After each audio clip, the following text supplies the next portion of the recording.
Krishna group of college में आप सभी का स्वागत है। आज हम बीएड फर्स्ट ईयर में सांख्य दर्शन और शिक्षा शास्त्र के अनुसार टॉपिक शिक्षण विधियां पढ़ेंगे। ज्ञान प्राप्त करने के उपकरण शिक्षण विधियां। सांख्य के अनुसार ज्ञान वस्तु विशेष के गुणों के माध्यम से उत्पन्न होता है, परंतु ये गुण बुद्धि पर आरोपित नहीं होते हैं। बुद्धि इन्हें ग्रहण कर सकती है और बुद्धि ही इन्हें ग्रहण करती है। इस प्रकार ज्ञान की उत्पत्ति के संबंध में सांख्य दर्शन ने और उसके सिद्धांत ने व्यवहारवादी मनोवैज्ञानिक के उद्दीपन अनुक्रिया के अनुसार माना है, परंतु दोनों ने मूलभूत अंतर यह किया है कि उद्दीपन अनुक्रिया सिद्धांत अनुसार ज्ञान की प्रक्रिया बाहर से अंदर की ओर होती है, जबकि सांख्य दर्शन सिद्धांतानुसार यह प्रक्रिया अंदर से बाहर की ओर होती है। यहाँ पर हम सांख्य के सीखने सिखाने संबंधी मनोविज्ञान के क्रमबद्ध ज्ञान के प्रयत्न को पढ़ेंगे और सीखेंगे। ज्ञान प्राप्त करने के उपकरण।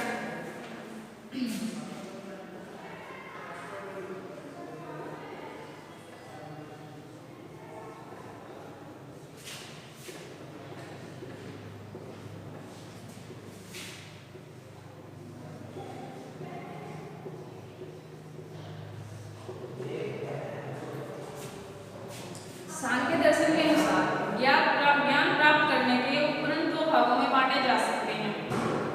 एक तो अंतः उपकरण, एक बाह्य उपकरण। बाह्य उपकरण में कर्मेंद्रियां और ज्ञानेंद्रियां आती हैं।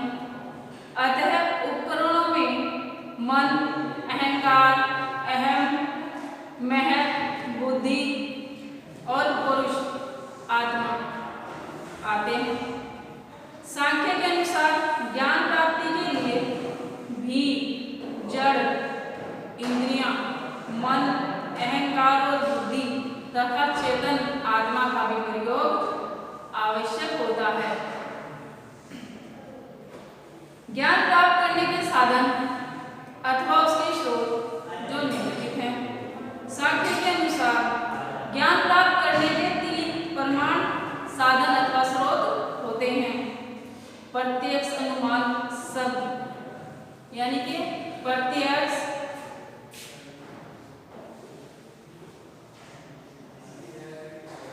अनुमान और शब्द।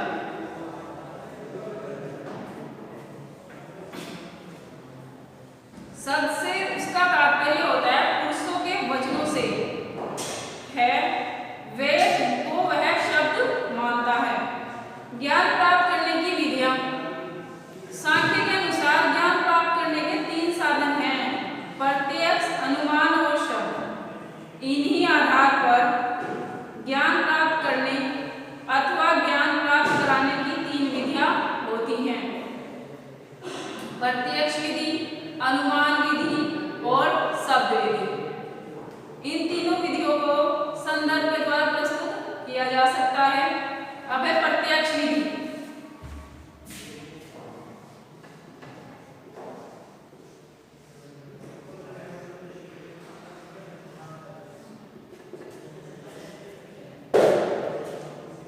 प्रत्यक्ष विधि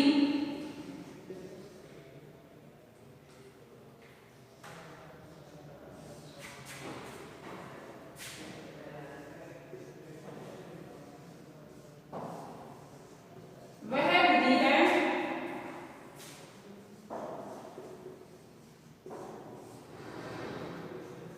जिसमें सीखने वाला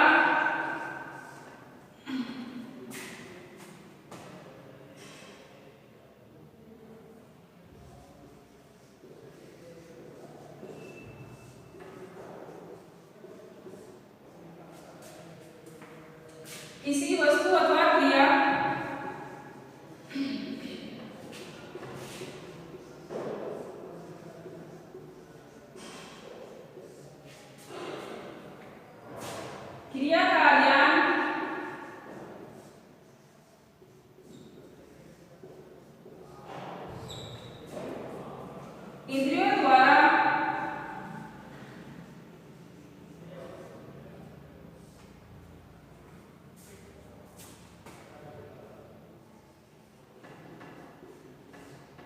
सीधे प्राप्त करता है।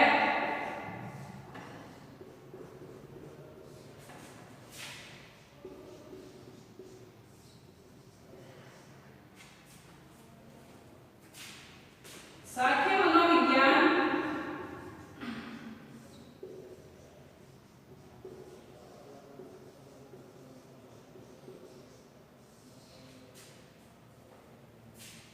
के अनुसार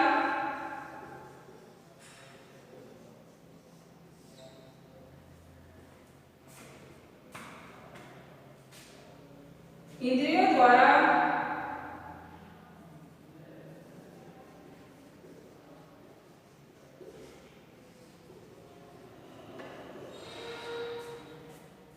अनुभूत ज्ञान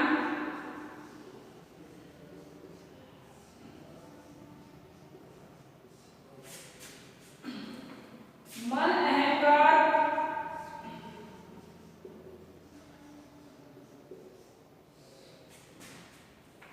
और बुद्धि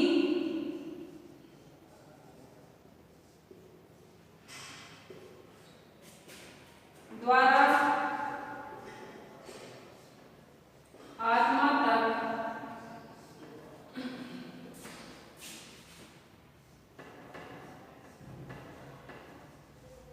पहुंचता है। अनुमान विधि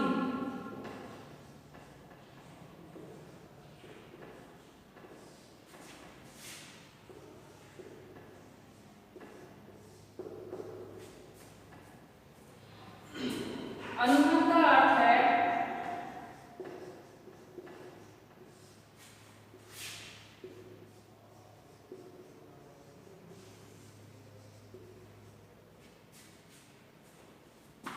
किसी पूर्व ज्ञान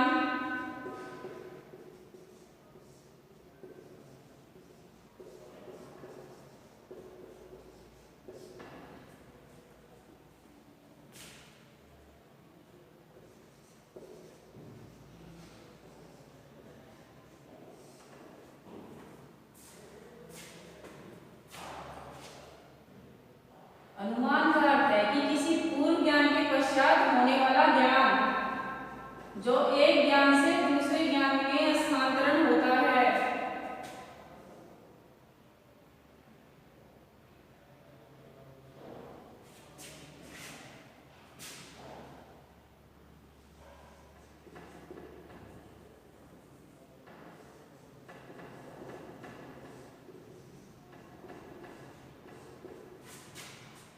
इस प्रकार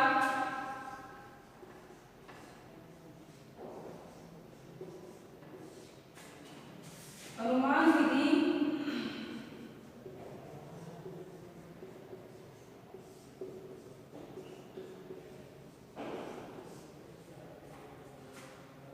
वह है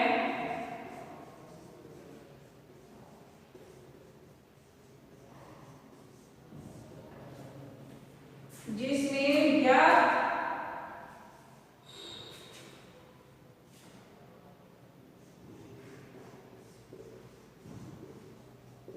विषय के आधार पर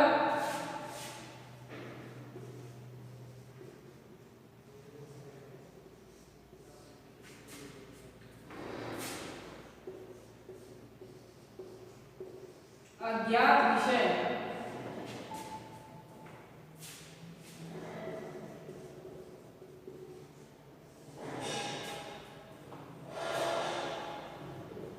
का किसी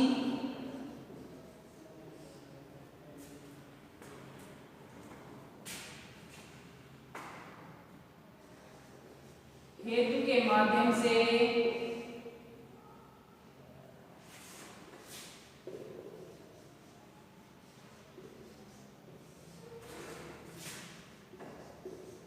अनुमान लगाना।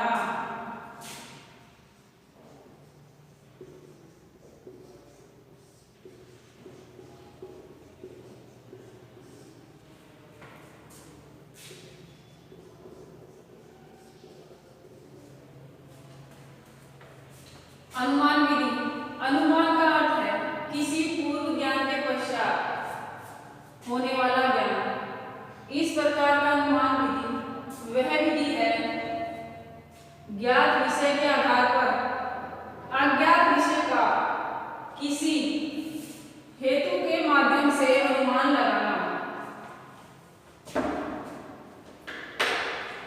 सांख्य के अनुसार अनुमान प्रमाण का प्रयोग प्रत्यक्ष एवं शब्द प्रमाण के साथ भी होता है।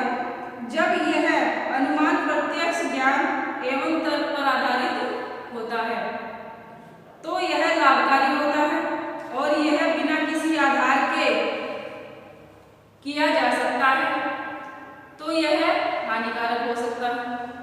सांख्य वह कथन सत्य मानता है जिसके द्वारा भाषा के लक्षणिक अर्थों की प्रतीति हमें अनुमान से होती है।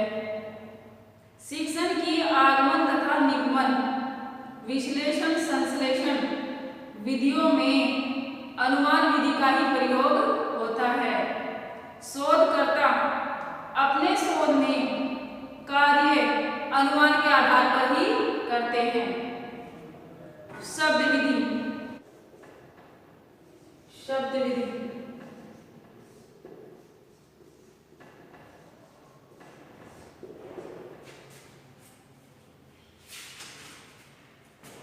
शब्द का अर्थ है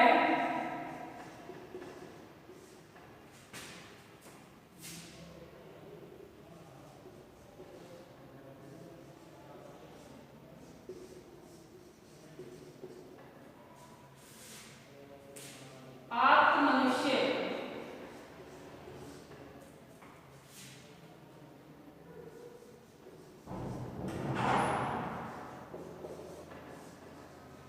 की वाणी।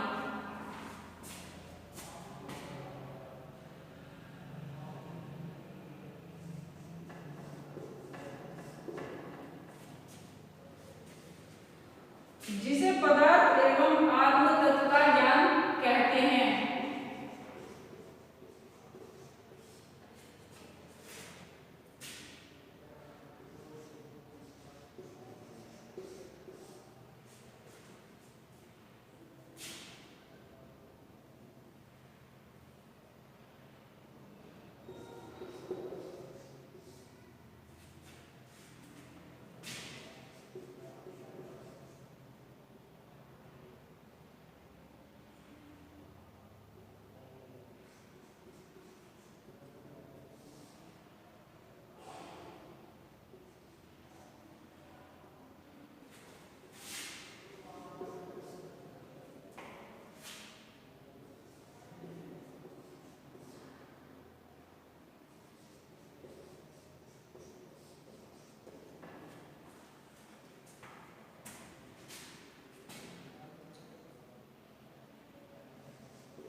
शब्द विधि।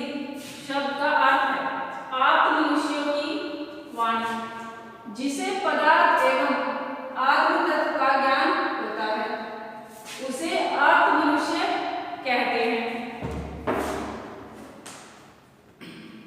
इस प्रकार विधि शब्द विधि है। इसमें आत्म मनुष्यों के मुख से सुनकर अथवा उनके द्वारा विचलित ग्रंथों का अध्ययन करके ज्ञान प्राप्त किया जाता है।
विद्यालय।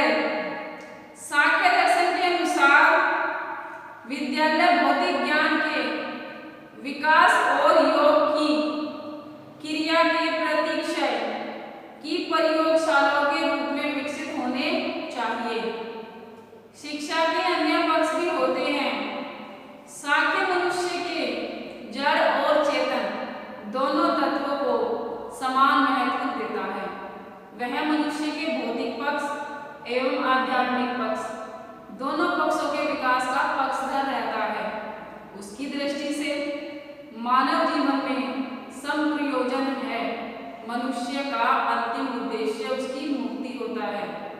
तब सांख्य की दृष्टि से सभी मनुष्य, स्त्री और पुरुष का भौतिक एवं आध्यात्मिक विकास होना चाहिए।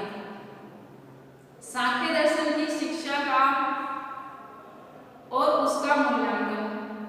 सांख्य प्रकृति जड़ और पुरुष चेतन दोनों के स्वतंत्र अस्तित्व को स्वीकार करता है। इसलिए वह भौतिकवादी विचारधारा, आध्यात्मवादी विचारधारा के व्यक्तियों को भी स्वीकार करता है, परंतु उसका अनेकात्मकवाद और निष्ईश्वरवाद अन्य भारतीय दर्शनों की दृष्टि से आलोचना का विषय बनता है। पर कुछ भी हो सकता है, उसकी तत्व मीमांसा, ज्ञान मीमांसा बड़ी वैज्ञानिक है और मूल्य एवं आचार मीमांसा बड़ी ही व्यवहारिक होती है। इस दृष्टि से इस दर्शन का शैक्षिक महत्व सबसे अधिक होता है। सांख्य ने शिक्षा प्रक्रिया के स्वरूप पर तो चर्चा नहीं की, परंतु उसके कार्यों में बहुत अच्छे ढंग से स्पष्ट किया है। मनुष्य को भी प्रकृति एवं पुरुष का योग मानता है और उसके इन दोनों पक्षों के विकास पर बल देता है। मनुष्य के प्रकृति पक्ष के अंतर्गत कर्मेंद्रियां, ज्ञानेंद्रियां, मन, अहंकार, बुद्धि और उसकी तन्मात्राएं तत्व आते हैं और उसके पुरुष पक्ष में उसका पुरुष अर्थात आत्म तत्व आता है। सांख्य के अनुसार शिक्षा द्वारा मनुष्य की इंद्रियों, मन, अहंकार, बुद्धि और उसका विकास करना चाहिए और उसे योग साधन मार्ग में प्रशिक्षित करना चाहिए, जिससे वह अपने आत्म तत्व के वास्तविक स्वरूप को पहचान सके। इस प्रकार सांख्य मनुष्य के सर्वांगीण विकास पर बल देता है। सांख्य ने उपरोक्त उद्देश्यों की प्राप्ति के लिए विस्तृत पाठ्यचर्या का विकास किया। वह मानव विकास क्रम से भी परिचित है। सांख्य का बाल विकास का विवेचन बड़ा मनोवैज्ञानिक है। उसने बाल विकास के अनुसार पाठ्यक्रम के नियोजन पर पाठ्यक्रम निर्माण संबंधी साख्या और उनका मत आज भी बड़ा ही उपयोगी माना जाता है। सांख्य का प्रमाण विवेचन है बड़ा ही वैज्ञानिक है। उसका सीखने संबंधी मनोविज्ञान आधुनिक मनोविज्ञान से भी अधिक विकसित प्रतीत होता है। प्रत्यक्ष, अनुमान और शब्द, इन सब विधियों का जितना वैज्ञानिक विश्लेषण सांख्य ने किया है वह अत्यंत दुर्लभ है। सीखने में अंतःकरण, मन, अहंकार और बुद्धि की भूमिका का विश्लेषण सांख्य की अपेक्षा अपनी विशेषता है। आज के मनोवैज्ञानिकों को सांख्य मनोवैज्ञानिकों को समझने का प्रयत्न करना चाहिए।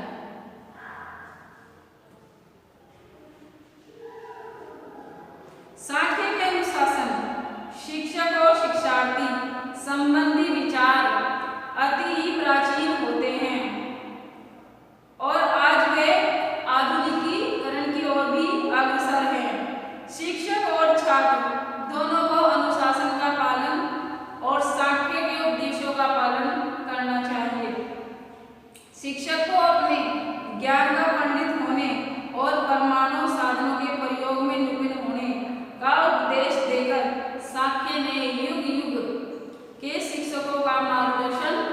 है।